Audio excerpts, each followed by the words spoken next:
ప్రభువును రక్షకుడైన యేసుక్రీస్తు నామమునకు మహిమ కలుగునుగాక. మీ అందరికీ నా ప్రేమ వందనాలు తెలియజేస్తున్నాను. అందరూ బాగున్నారండి? అందరూ బాగున్నారంటున్నాను. మనం ఈ యొక్క హోలీ గాడ్ గాస్పల్ అనే యొక్క టీవీ కార్యక్రమాలు మీకు దీవెనకరంగా ఉన్నాయని మేము నమ్ముచున్నాను. అలాగే ఈ కార్యక్రమాలు ఇంకా చూడాలని ఉంటే holy god AG church Velpur అని యూట్యూబ్ ఛానల్లో ఈ కార్యక్రమాలు ఉంటాయి కనుక అక్కడ కూడా ఈ కార్యక్రమాలు చూడవలసిందిగా ప్రేమపూర్వకంగా మిమ్మల్ని ఆహ్వానిస్తున్నాను. దేవుని యొక్క వాక్యాన్ని కొద్ది సమయం మనం చూసుకుందాం. మొదటి రాజుల గ్రంథం 19వ అధ్యాయం 4వ వచనం నుంచి మనం చూసుకున్నట్లయితే, తాను ఒక దిన ప్రయాణం అరణ్యంలోనికి పోయి ఒక బదిరీ వృక్షం కింద కూర్చుండి మరణాపేక్ష గలవాడై, యెహోవా, నా పితరుల కంటే నేను ఎక్కువ వాడిని కాను, ఇంత మట్టుకు చాలు, నా ప్రాణమును తీసుకొనమని ప్రార్థన చేసిన. ఈ ప్రార్థన చేసింది ఎవరో కాదు, ఏలియా భక్తుడు. ఈయన ఈ పాత నిబంధన ఈ ప్రవక్తలలో ఒక గొప్ప ప్రవక్త. అయితే ఈయన ఎలాగంటి ప్రార్థన చేస్తున్నాడంటే చూడండి, ఇంత మట్టుకు చాలు, ఇంత మట్టుకు చాలు, నా ప్రాణం తీసుకొని ప్రార్థన చేశాను. ఆయన ఎంతో గొప్ప వ్యక్తి, ఆయన మామూలు వ్యక్తి కాదు, ఎంతో గొప్ప వ్యక్తి. కానీ గొప్ప వ్యక్తి అయ్యుండి ఆయన ఎలాగో ప్రార్థన చేస్తున్నాడంటే, ఇంత మట్టుకు చాలు ప్రభువా, నా ప్రాణం తీసుకొని ఆయన ప్రార్థన చేస్తున్నాడు. మన జీవితాల్లో కూడా అలాగే ఉంటుంది. ఒక్కొక్కసారి మన జీవితాల్లో సమస్యలు, ఇరుకులు, ఇబ్బందులు ఏదైనా ఎదురైనప్పుడు మనం కూడా ఇంత మట్టుకు చాలు ప్రభువా ప్రార్థన చేస్తాం. చాలామంది ప్రార్థన చేస్తారు. నేనే చాలాసార్లు చేశాను. నా జీవితంలో నాకు ఎదురైనటువంటి శోధనలో, ఇరుకులలో, ఇబ్బందులలో నేను చాలాసార్లు ఈ ప్రార్థన చేశాను. ఇంత మట్టుకు చాలు ప్రభువా. నేను ఒక్కొక్కసారి అలాంటి ప్రార్థన చేసిన సందర్భాలు కూడా ఉన్నాయి. కాబట్టి ఎవరికైనా ఈ యొక్క ప్రార్థన అనేది, ఎలాంటి ప్రార్థనలు అనేది ఎవరికైనా ఒక్కొక్కసారి చాలా సందర్భాల్లో చాలామంది చేస్తూ ఉంటారు. అయితే దేవుణ్ణి నమ్ముకున్నంత మాత్రాన కష్టాలు రావా? దేవుణ్ణి నమ్ముకున్నంత మాత్రాన అన్ని సుఖాలైనా? దేవుణ్ణి నమ్ముకున్నంత మాత్రాన అన్ని సుఖాలు అనేవి ఉండవు. కష్టాలు గుండా కూడా వస్తాయి. కష్టాలు వచ్చినప్పుడు మనం బెదిరిపోకుండా ఉండాలి. అయితే మనము ఆత్మహత్య చేసుకునే వారంగా ఉండకూడదు. ఆత్మహత్య చేసుకోవడం అనేది మంచిది కాదు. బైబిలు దాన్ని ప్రోత్సహించడం లేదు. ఆత్మహత్య చేసుకోవడం అనేది బైబిలు ప్రోత్సహించడం లేదు. కష్టమైన, నష్టమైన, వ్యాధైన, బాధైన, అప్పులైనా, ఇరుకులైనా బ్రతకడానికి ప్రయత్నం చేయాలి. ఈ సృష్టిలో ఏ జీవరాశి కూడా ఆత్మహత్య చేసుకొనదు. ఏ జీవరాశిని ఆత్మహత్య చేసుకుంటుందా? ఏ కుక్కైనా ఆహారం లేక వెళ్ళి ఆత్మహత్య చేసుకుంటుందా? లేకపోతే ఇంకోటి ఎవరైనా ఆత్మహత్య చేసుకుంటారా? ఏ కుక్క అయినా, లేకపోతే ఏ సింహమైనా, ఏ నక్క అయినా, లేకపోతే ఇంకొకటి ఎవరైనా సరే ఆత్మహత్య చేసుకోరు. ఏ జీవరాశి కూడా ఆత్మహత్య చేసుకోదు. దేవుని వైపే చూస్తాయి. సర్వజీవులకి ఆహారం ఇచ్చేవాడు ఆయనే గనుక సర్వజీవులకి ఆహారం ఇచ్చే దేవుడు ఆయన. కాబట్టి సర్వజీవులని కాపాడేవాడు కూడా ఆయనే. ఏది కూడా ఆత్మహత్య చేసుకోవద్దు. అలాగే దేవుని నమ్మిన బిడ్డలు కూడా ఆత్మహత్య చేసుకొనకూడదు. మానవులుగా దేవుడు పుట్టించడం ఆత్మహత్య అంటే ఆత్మని హత్య చేయడం చేసుకోకూడదు. ఎంతో కృంగిపోయాడు ఏలియా. ఎంతో కృంగిపోయి ఇక్కడ ఈ ప్రార్థన చేస్తున్నాడు. ఏం చేస్తున్నాడంటే, ఇంత మట్టుకు చాలును దేవా, నా దేవా ఇంత మట్టుకు చాలును, ఇక నువ్వే తీసుకో. చూడండి, నరుని ఆత్మ యెహోవా పెట్టిన దీపము. ఆ దీపాన్ని దేవుడే ఆర్పాలి. ఆ దీపాన్ని ఎవరు ఆర్పాలండి? దేవుడే ఆర్పాలి. చాలామంది నేను చచ్చిపోతాను అంటారు. సావు అనేది ఎప్పుడో ఒకప్పుడు ఎవరికైనా వస్తుంది. ఈ భూమి మీద ఏటేళ్ళ కాలం లేకపోతే నేను ఉంటాను అనేవాడు ఎవడో కూడా లేడు. ఒకడు తొందరగా చచ్చిపోతాడు, ఒకడు ఒక 70 ఏళ్ళకి చచ్చిపోతాడు, ఒకడు 80 ఏళ్ళకి చచ్చిపోతాడు. మొత్తానికి చావు అనేది ప్రతి ఒక్కరికి కన్ఫామ్. చావు లేనటువంటి వారు ఎవరు కూడా లేరు. చావు లేనటువంటి ఈ వ్యక్తికి చావు లేదురా అనడానికి ఎవరికి కూడా లేదు. అయితే చచ్చిపోవడం వల్ల ఏంటి, మనిషి దేవుడే తీసేసుకుంటాడు. వ్యాధి ద్వారానో, యాక్సిడెంట్ ద్వారానో, మరి దేని ద్వారానో దేవుడే తీసేసుకుంటాడు. కానీ మనంగా చనిపోకూడదు, మనంగా ఆత్మహత్య చేసుకోనకూడదు. ఇక్కడ ఏలియా ప్రార్థన చేస్తున్నాడు కానీ ఆత్మహత్య ప్రయత్నం చేయట్లేదు. చాలామంది ఏంటంటే దేవుణ్ణి నమ్మారు అని చెప్తారు కానీ వారికి ఎదురైనటువంటి ఇరుకులలో, ఇబ్బందుల్లో ఆత్మహత్య చేసి చచ్చిపోతారు. ఇంకా మనం బ్రతకలేం, మనం జీవించలేం, మనం ఈ కష్టాలు ఎదుర్కోలేం, మన వల్ల ఏమీ కాదు అని ఆత్మహత్య చేసుకుని వారు చనిపోతారు. మరి అలాగూ చనిపోతే దేవుణ్ణి విశ్వసించలేనట్టే, విశ్వాసము లేనట్టే. నాకు విశ్వాసం ఉంది, నేను ఆత్మహత్య చేసుకుంటానంటే విశ్వాసానికి ఆత్మహత్యకి కలవదు, విశ్వాసానికి అవిశ్వాసం కుదరదు, వెలుగుకి చీకటికి కలవదు. కాబట్టి నాకు విశ్వాసం ఉంది, నేను ఆత్మహత్య చేసుకుంటానంటే కుదరదు. నీకు విశ్వాసం ఉన్నప్పుడు నువ్వు బ్రతికి చూపించాలి. ఏలియాకి ఆయనకి విశ్వాసం ఉంది, తెలుసు దేవుడు అంటే ఏంటో తెలుసు, దేవుడు అంటే ఏంటో తెలుసు. ఇశ్రాయేలీలు అక్కడ 3.5 సంవత్సరాలు వర్షం కురవలేదు అంటే ఏలియా ఎంతో ఆసక్తిగా ప్రార్థన చేశాడు. ఆ ఇశ్రాయేలు రాజైన అహాబు తన పూర్వీకులు మించినంత ఎక్కువ పాపం చేశాడట. బైబిల్లో ఎక్కువ పాపం చేసింది ఎవరు అంటే అహాబ్ అని చాలామంది బైబిల్ పండితులు చెప్తారు. 16వ అధ్యాయం 1వ రాజుల 16వ అధ్యాయం 33వ వచనం ఉంటుంది. ఈ ప్రకారం అహాబు తన పూర్వీకులను ఇశ్రాయేలు రాజులందరికంటే ఎక్కువ పాపము చేసెను. తన పూర్వీకులందరికంటే ఎక్కువ పాపం చేశాడు. ఎవరు? అహాబు. ఎక్కువ పాపం చేసి ఎక్కువ ఈ బయలు ప్రతిమలు ఇవన్నీ పెట్టి ఎక్కువ పాపము ఆయన చేసినట్టుగా కనపడుతుంది. కనపడుతుంటే ఆయన అంత పాపం చేస్తే అప్పుడు ఏలియాకి కోపం వచ్చింది, దేవుడికి ఇంకా కోపం వచ్చింది. అయితే ఏలియా వెళ్ళి చెప్పాడు, నువ్వు ఇంత పాపం చేసావు కాబట్టి ఇక నీకు చూడు వర్షమైనను మంచి అయినను కురవదు, కరువు వస్తుంది అని చెప్పి ప్రకటించాడు. ప్రకటించినటువంటి ఏలియా మరి ఆయనకి ఆహారం కావాలి కదా, వెళ్ళి ఆ కేరీతు వాగు దగ్గర ఉన్నాడు. ఇదంతా మనకు తెలిసిందే. కేరీతు వాగు దగ్గర ఆ కాకులు రొట్టె మాంసము తెచ్చినాయి, ఆ వాగు నీళ్లు తాగి ఆయన ఉన్నాడు. ఆ తర్వాత ఆ వాగు ఎండిపోయింది. ఆ ఎండిపోయిన తర్వాత సారేపతి విధవరాలకి వాళ్ళ ఇంటికి వెళ్ళాడు, వాళ్ళ ఇంటికాడ ఉన్నాడు. ఇదంతా మనకు తెలిసిందే. అయితే కరువు ఇంకా ఎక్కువైపోయింది, బాగా క్షామము ఎక్కువైపోయింది, జనాలు చనిపోతున్నారు, పశువులు చనిపోతున్నాయి. ఈ కరువు ఎక్కువైపోతే అప్పుడు ఏలియా ఒక శూర కార్యం చేశాడు. ఎవరు దేవుడో తెలుసుకుందాం రండి అని చెప్పి ఆయన ఏం చేశాడంటే ఆ బయలు ప్రవక్తలకి వీళ్ళందరికీ, అహాబుకి వీళ్ళందరికీ కూడా ఒక ఛాలెంజ్ విసిరాడు. ఒక ఛాలెంజ్ విసిరి రండి ఎవరు దేవుడో తెలుసుకుందాం రండి అని చెప్పి అక్కడ ఒక సన్నివేశం మనకు కనపడుతుంది కదా ఆ 18వ అధ్యాయంలో. ఆ సన్నివేశం పోయి చూడండి, అసలు ఎంత రోషంగా ఆయన దేవుని పక్షాన నిలబడ్డాడు. ఈ పక్కన అనేక వందల మంది, ఈ పక్కన ఒక్కడే.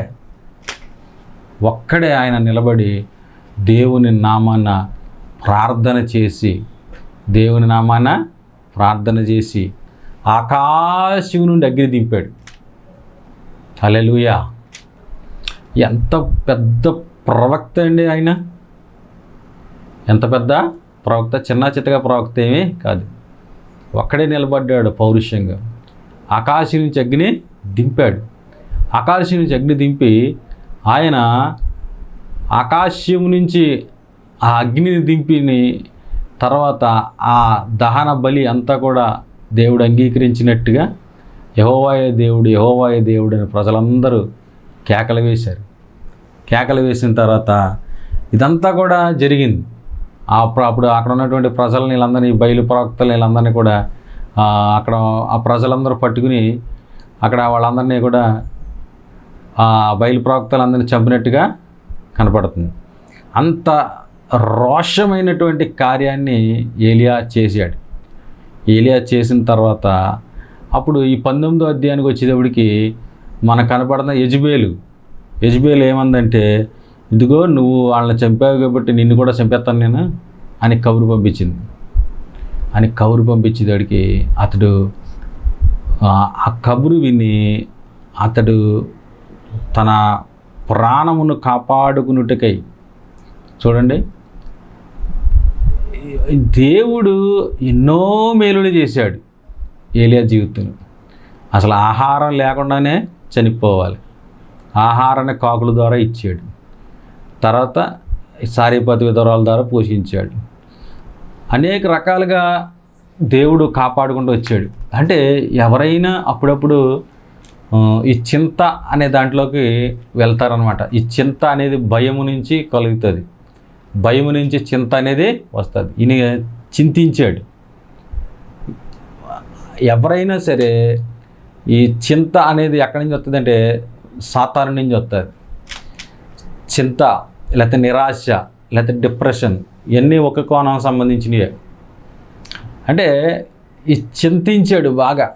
అయ్యో నేను ఎలాగా, నా జీవితం నన్ను చంపేస్తుందేమో, ఇదిగో ఈ కబురు పంపించింది అని చెప్పి ఆయన భయపడ్డాడు. భయపడి ఆయన చింతించాడు అన్నట్టు. భయపడి ఆయన చింతించాడు. చాలా చింతించి ఆయన ఇంకా మరణాపేక్ష వచ్చేసింది. ఒక చెడ్డ వార్త వినపడగానే ఆయనకి చింత అనేది వచ్చింది. అలాగే మన జీవితాల్లో కూడా చెడ్డ వార్తలు వచ్చేటప్పటికి మనకు కూడా భయము, చింత అనేది వచ్చేస్తూ ఉంటుంది. కాబట్టి ఈ భయము, చింత అనేది రాకుండా చూసుకోవాలి. అయితే ఎవరికైనా సర్వసాధారణం మనం చెప్పొచ్చు, కానీ ఎన్ని మాటలు చెప్పినా ఒక్కొక్క సందర్భంలో భయపడినటువంటి వారు ఎవరో కూడా ఉంటారు. అందరికీ భయం కలుగుతుంది. భయం లేనివాడు ఎవడంటే చచ్చిపోయినోడికి భయం ఉండదు, పిచ్చోడికి భయం ఉండదు, కానీ ఉన్నవాళ్ళకి భయం కలుగుతూ ఉంటుంది. ఈ భయం కలిగినప్పుడు మనము దేవుని మీద ఆధారపడాలి. దేవుని మీద మనము ఆధారపడే వారంగా మనం ఉండాలి. ఇక్కడ ఏలియాకి భయం కలిగింది, విపరీతమైన భయం కలిగింది. భయపడ్డాడు, ఇంకా నన్ను యెజబేలు చంపేస్తుంది, ఇంకా ఈ చంపేస్తుందన్న భయము చేత ఆయన వచ్చి ఆయన ప్రార్థన చేస్తున్నాడు. ఏమనంటే, ప్రభువా, నా దేవా, ఇదిగో ఆ యొక్క సైనికుల చేతిలో చనిపోవడం కంటే, ఆ యెజబేలు చేతిలో చచ్చిపోవడం కంటే, ఇదిగో నీవే నన్ను చంపే, నా ప్రాణాన్ని తీసుకో అని ప్రార్థన చేస్తున్నాడు. మనం ఎన్నోసార్లు మన జీవితాల్లో దేవుడు ఎన్నో అద్భుతాలు చేస్తాడు. దేవుడు మన జీవితాల్లో ఎన్నో అద్భుతాలు, ఎన్నో ఆశ్చర్యకార్యాలు, ఎన్నో సూచక్రియలు చేస్తాడు. అయితే ఏదో ఒక సందర్భం వస్తుంది, కొంచెం ఇరికింపబడే సందర్భం. అప్పుడు మనం భయపడిపోతాం, ఇంకా మన పని అయిపోయిందేమో, ఈ వ్యాధి నుండి మనకు స్వస్థత కలగదేమో, ఈ ఆర్థిక లేము నుండి మనకు విడుదల కలగదేమో, లేకపోతే డాక్టర్లు ఎలా చెప్తున్నారు మనకి ఏమవుతుందో, లేకపోతే ఈ ప్రమాదం నుంచి మనం బయటికి రామేమో, లేకపోతే ఈ కోర్టు కేసుల నుంచి మనం బయటికి రామేమో, ఏదో ఒక భయం మనకు అనిపిస్తుంది. కానీ ఎలాంటి భయం ఉన్నా కూడా దేవుని మీద ఆధారపడితే దేవుడే సహాయము చేస్తాడు. హల్లెలూయా. కాబట్టి ఈ భయం అనేది వచ్చేసింది. ఈ నిరాశ, ఈ భయంలో నుంచి నిరాశ, చింత ఇవన్నీ కూడా వచ్చేసినాయి అనమాట ఏలియాకి. వచ్చేసి అందుకని అంటున్నాడు, ఇంత మట్టుకు చాలు, ఇంకా ఇంత మట్టుకు చాలు, నన్ను తీసేసుకో అని ఆయన ప్రార్థన చేస్తూ ఉన్నాడు. కాబట్టి ఎవరైనా జీవితాల్లో ఇలాంటి చింతగుండా ప్రయాణం చేస్తే మీకు నేను ఒకటే చెప్తున్నాను, దేవుని మీద ఆధారపడండి, దేవుడి మీద ఆధారపడండి. ఈ చింతని జయించాలంటే మనకు విశ్వాసం అనేది ఉండాలి. సాతాను అగ్నిబాణములు ఆర్పుటకు విశ్వాసం అనే డాలు పట్టుకోడు. వాడు బాణాలు వేస్తాడు, భయము, పిరికితనము, ఇంకా నీ వల్ల అవ్వదు, ఏదో ఒకటి చెప్తాడు ఆయన. కానీ నీవు విశ్వాసముతో దేవుని వైపు నువ్వు చూసినట్లయితే, విశ్వాసముతో దేవుడు ఉన్నాడు, నాకు సహాయము చేస్తాడు అని దేవుని వైపు నువ్వు చూసినట్లయితే దేవుడు నీకు సహాయము చేస్తాడు. అంతేగాని ఆత్మహత్య చేసుకోకూడదు. ఏలి ఆత్మహత్య చేసుకోనలేదు. ఎలాగా చంపేద్దు కదా, నేనే చచ్చిపోలేదు ఆయన ప్రార్థన చేశాడు అంతే. మనము కూడా ప్రార్థించే వారంగా ఉండాలి. అప్పుడు దేవుడు ఆ సమస్యలలో నుంచి మనకు విడుదల వస్తుంది. ఒక తల్లి అంట ఎన్నో కష్టాల గుండా వెళ్తుందంట. ఒక తల్లి ఇంకా అనుకుందంటే ఇంకా ప్రార్థనకి వెళ్ళడం మానేద్దాం, ఎందుకులే ఈ కష్టాలు ఎక్కువ వచ్చేసినాయి, బాగాను ప్రార్థనకి వెళ్ళడం మానేద్దాం అనుకుందంట. మానేద్దాం అనుకుంటే అప్పుడు పాస్టర్ గారి దగ్గరికి వచ్చి, నేను ప్రార్థనకి రానండి నేను ఇంకా అని చెప్పిందంట. ఏమ్మా అంటే, నాకు ఇన్ని కష్టాలు వచ్చినాయి, ఈ కష్టాలు ఇన్ని వచ్చినాయి, నేను ఇక ప్రార్థన కొత్త ఎందుకు, అందుకే నేను మానేస్తున్నాను అన్నట్టు. అప్పుడు సరే అమ్మా మానేద్దు కానీ అయితే దేవుడు నీకు అంతకుముందు ఏదన్నా మేలులు చేశాడా చెప్పు అని అడిగాడంట ఆయన. దేవుడు నీకు అంతకుముందు ఏదన్నా మేలు చేశాడా చెప్పు అని అంటే అప్పుడు ఆవిడ చాలా మేలులు చెప్పుకొచ్చిందంట. అప్పుడు మేలు చేశాడండి, ఇప్పుడు మేలు చేశాడండి, ఇప్పుడు మేలు చేశాడు, అప్పుడు మేలు చేశాడని చాలా మేలులు చెప్పిందంట ఆవిడ. చాలా మేలులు చెప్పిన తర్వాత అలా చెప్తా ఉండగానే ఆవిడికి విశ్వాసం వచ్చేసిందంట. దేవుని స్తోత్రం, హల్లెలూయా. అంతేనే నా ప్రాణమా యెహోవా చేసిన ఉపకారముల్లో దేన్ని మరువకము. మనం ఎప్పుడైతే మన జీవితంలో గతకాలంలో జరిగినటువంటి మేలులు మనం ఎప్పుడైతే మనం తలంచుకుంటామో అప్పుడు మనకు విశ్వాసం వస్తుంది. నా ప్రాణమా దేవుడు చేసిన మేలులు దేన్ని, ఉపకారములు దేన్ని మర్చిపోకు. దేవుడు చేశాడు ఉపకారాలు. మనకెవరు చేశారు ఉపకారం? దేవుడు చేశాడు. కాబట్టి ఉపకారాన్ని మర్చిపోయే వారంగా ఉండకూడదు. కాబట్టి ఆవిడ అందంట, ఇన్ని ఉపకారాలు చేసిన దేవుడు ఈ కష్టంలో నుంచి కూడా నన్ను గట్టెక్కిస్తాడు పాస్టర్ గారు, నేను దేవుడిని వదిలిపెట్టను అన్నదట. మనం ఎప్పుడు కూడా దేవుడు మన జీవితాల్లో ఏ మేలులు చేశాడు, చేశాడు అని మనం గమనించుకుంటూ ఉండాలి. అది గమనించుకోకుండా దేవుడు నాకేం చేశాడు అని మనం కృతజ్ఞత లేని హృదయాలతో మనము జీవించకూడదు. కృతజ్ఞత కలిగిన హృదయాలతో మనము జీవించాలి. ఇక్కడ ఏలియా జీవితంలో అనేక అద్భుతాలు జరిగినాయి. ఆయన కరువులో పోషింపబడదు. కాకి ఆహారం తెస్తుందండి. అసలు కాకి ఎవరికైనా ఆహారం పట్టుకెళ్తుంది. పిల్లల చేతిలో ఉన్నది కూడా తన్నికి వెళ్ళిపోద్ది కాకి. అందుకని కాకిలో తనికి వెళ్ళిపోయాడు అంటారు కదా, పిల్లల చేతిలో ఉన్నదే తనికి వెళ్ళిపోద్ది కాకి. అటువంటి కాకి ఆహారం పట్టుకొచ్చింది. అటువంటి కాకి ఆహారాన్ని పట్టుకొచ్చి ఏలియాకే పెట్టింది. విధవరాలు, ఆ విధవరాలకి ఏముంటుందండి? కానీ దేవుని ఆశీర్వాదం వల్ల ఆ విధవరాలు ఇంట్లో ఏలియా అనేక దినాలు పోషింపబడ్డాడు. దేవుడు ఆశీర్వాదం, ఎన్నో కార్యాలు చేశాడు దేవుడు. ఆకాశం నుంచి అగ్ని పంపిస్తే ఏలియాని గనపరిస్తే ఏలియా చింతలోనికి వెళ్ళిపోయాడు. మన జీవితాల్లో కూడా ఎన్నో కార్యాలు చేసి ఉంటాడు దేవుడు. నా జీవితంలో ఎన్నో కార్యాలు చేశాడు, ఎన్నో అద్భుతాలు చేశాడు, ఎన్నో ఆశ్చర్యకార్యాలు చేశాడు నా జీవితంలో. అలాగే మీ జీవితాల్లో కూడా ఎన్నో కార్యాలు, ఎన్నో అద్భుతాలు ఎన్నో చేసి ఉంటాడు ఆయన. వాటిని మనం నెమరు వేసుకోవాలి, వాటిని మనము గుర్తు చేసుకోవాలి. అన్నిటిలోంచి కాపాడిన దేవుడు దీంట్లోంచి కూడా కాపాడుతాడు. ఏలియా ఇన్ని కార్యాలు చేసిన దేవుడు యెజెబెల్ నుంచి కూడా నన్ను కాపాడుతాడు అని అలాగూ ఆలోచించవలసింది. కానీ ఆయన మరణాపేక్ష వచ్చేసేసి ఇంత మట్టుకు చాలు ప్రభు అని ప్రార్థన చేశాడు. మన జీవితాల్లో కూడా మనం కూడా అలాగే అయిపోతాం ఒక్కొక్కసారి. అయినా మన విశ్వాసంతో మనం ప్రార్థన చేసుకోవాలి. దేవా, నీవు నన్ను కాపాడు తండ్రి, నీవు నాకు సహాయము చేయి తండ్రి, నీవు తప్ప నాకు ఆశ్రయము ఎవరు తండ్రి అని మనం ప్రార్థన చేసుకోవాలి. ప్రార్థన చేసుకుంటే దేవుడు గొప్ప కార్యాలు దేవుడు చేస్తాడు. ఆయన అలాగూ ప్రార్థన చేశాడు. కానీ దేవుడు అలా ఉంచేశాడండి ఏలియాని? దేవుడు అలా ఉంచేశాడా ఏలియాని? దేవుడు అలాగా ఉంచలేదు. తర్వాత తీసుకెళ్ళాడు, మరలా లేపి ఆహారం పెట్టాడు. ఆహారం తిన్న తర్వాత మరలా పడుకుంటే మరలా లేపి మరలా ఆహారం పెట్టి, నీకు శక్తికి మించిన ప్రయాణం అన్నది, నీకు శక్తికి మించిన ప్రయాణం అన్నది, లే అని చెప్పి మళ్ళా ఆహారం పెట్టి 40 రాత్రులు పగళ్ళు ఆయన ఆహారం తిని ఆ బలము వలన ఆయన నడిచాడు.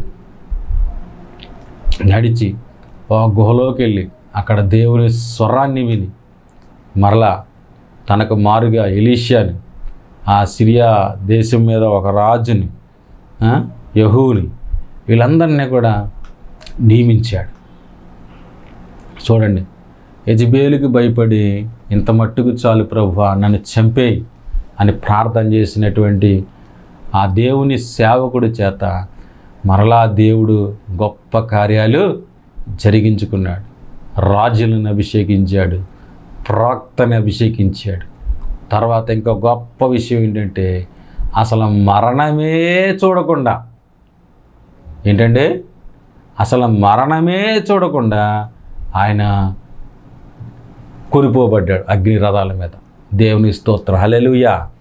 పాత నిబంధనలో 2 వ్యక్తులు మరణము చూడకుండా శరీరాలతోటి దేవుని దగ్గర కొనిపోబడ్డారు.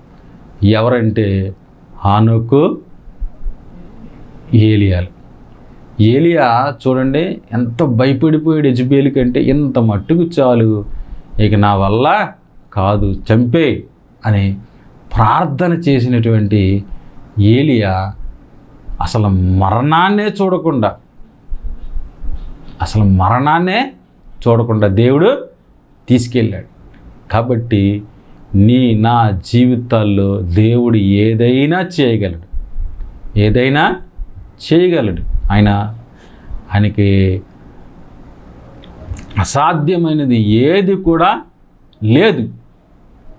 కాబట్టి ఏలియా జీవితాన్ని మనం దగ్గర నుంచి చూసుకుంటే మన వలే గొప్ప కార్యాలు చేసి, గొప్ప ప్రార్థనాపరుడు, గొప్ప కార్యాలు చేశాడు, చింతించాడు, ఆ చింతలో నుంచి బయటకు వచ్చాడు, మరలా దేవుని పని చేశాడు. అసలు మరణమే చూడకుండా ఆయన అగ్ని రథాల మీద ఆరోహణుడయ్యాడు. కాబట్టి ఏలియా జీవితాన్ని అలాగూ దీవెనకరంగా చేసిన దేవుడు మన దేవుడు. కాబట్టి నువ్వు ఏ విషయంలోనైనా చింతిస్తున్నావా, ఇంత మట్టుకు చాలు, నా జీవితం అయిపోయింది, ఈ ఆర్థిక లేమిలోంచి నేను బయటికి రాలని, బయట కరువు అంటున్నారు, ఈ కరువులో ఎలాగా పోషింపబడాలి అని నువ్వు భయపడుతున్నావా? భయపడకు, దేవుడు నీకు తోడుగా ఉన్నాడు. మనము ఈ లోక విధానం మీద ఆధారపడి లేవు, కానీ పరలోకం నుండి దేవుడు మనకు పంపిస్తాడు. ఆనాడు ఇశ్రాయేలు ప్రజలని, అన్ని లక్షల మందిని ఆయన పోషించాడు. ఆయన అన్ని లక్షల మంది ప్రజలకు 6 లక్షల వీరుల కాల్బలము, వారికి ఒక భార్య ఒక పిల్ల వేసుకుంటే ఎంతమంది ఉంటారని ఇంచుమించు 30-40 లక్షల మంది ప్రజలు ఉంటారు. ఎంతమంది ప్రజలండి? అంతమంది ప్రజలకి ఒక రోజు భోజనం పెట్టగలమా మనం? ఒక్క బ్రేక్ఫాస్ట్ అరేంజ్ చేయగలమా మనం? వాళ్ళ తాగడానికి నీళ్ళు ఇవ్వగలమా?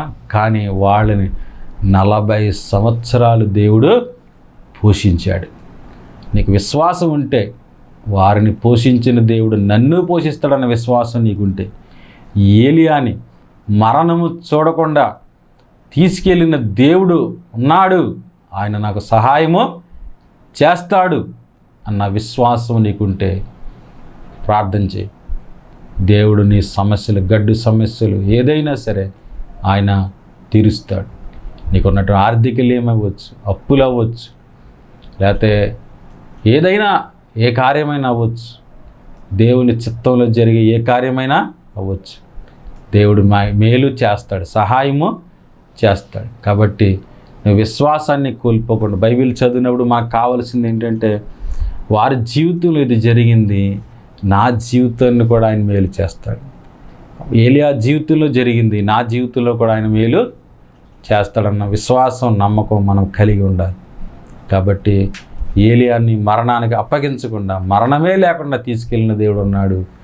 మనల్ని కూడా కాచి కాపాడి సంరక్షిస్తాడు ఆ దేవుడు. ప్రార్థన చేసుకుందాం. కళ్ళు మూసుకోండి. పరిశుద్ధుడు అయిన తండ్రి, కృప కలిగిన యేసయ్యానికి స్తోత్రాలు. నేను స్తుతిస్తున్నాం నాయన. దేవా, ఈరోజు మా ముందు ఏలియా జీవితాన్ని మా ముందు ఉంచావు. అతను ఎంతో భయపడ్డాడు ప్రభువా, ఆ భయం నుంచి విడిపించావు. తర్వాత అతన్ని వాడుకున్నావు దేవా. అసలు మరణిస్తాడనుకున్న వ్యక్తి అసలు మరణమే చూడకుండా వెళ్ళిపోయాడు నాయన.